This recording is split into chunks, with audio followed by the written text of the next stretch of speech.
If you're looking to learn how to add a portfolio in Asana, this quick guide will show you exactly how to do it step by step. Whether you're managing projects for a small team or a large organization, portfolios are a great way to keep everything organized and on track.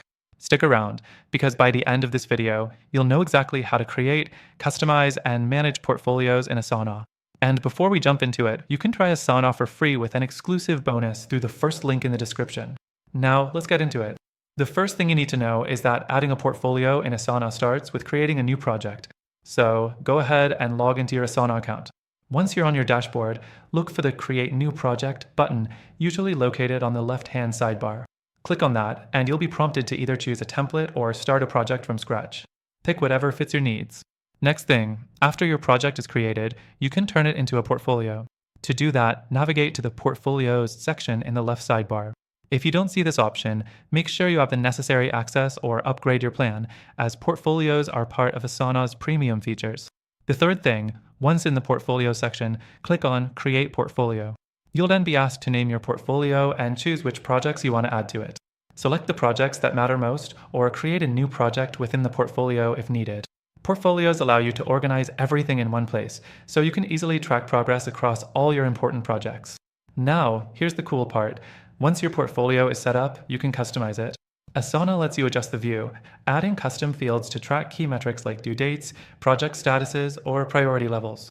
This makes it easy to stay on top of everything in one glance.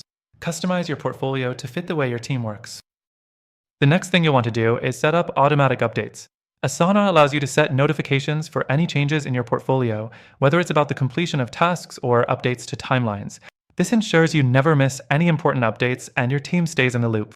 The fifth thing to consider, you can also share your portfolio with your team or stakeholders. By clicking the Share button at the top of the portfolio view, you can add email addresses to invite others. This makes it easy for everyone to access the portfolio and collaborate on the same page. Finally, remember that portfolios are dynamic. You can add new projects, update existing ones, and modify custom fields as your needs change. This flexibility is key for keeping everything running smoothly. So, to recap, adding a portfolio in Asana involves creating a new project, navigating to the portfolio section, selecting projects, customizing the view, and setting notifications for automatic updates. And remember, with Asana's flexibility, you can always modify and adapt your portfolio as your team grows or changes. If you want to start using Asana for free, be sure to check out the exclusive bonus in the first link below. You can get a great deal on your Asana trial, and it's a perfect way to get started if you're looking to organize your projects and manage portfolios like a pro. Thanks for watching! Don't forget to take advantage of the extended free trial through the link below.